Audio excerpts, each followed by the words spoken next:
Introducing our new WOKRS air compressor provides faster inflation and higher stability for you.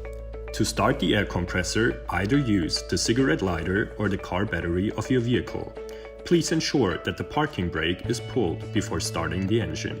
Once this is done, remove the valve stem cap on your tire and attach the air hose nozzle to the tire valve. Now press down the fastener. The WOKRS air compressor provides you with 4 different pressure units. To switch between them, just press the unit button on the air gauge. The air gauge should now show the current pressure of your tire. To set the desired air pressure level, please press the plus and minus buttons respectively. In order to get your tires finally inflated or deflated to the previously set pressure level, please press 1 on the air gauge. This will also automatically switch on the emergency light. For emergency light only, please press 2.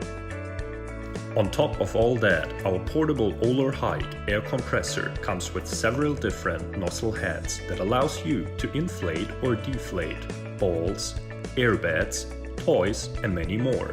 And if that weren't enough, our shipment includes a 10 feet extension spiral cable for your convenience.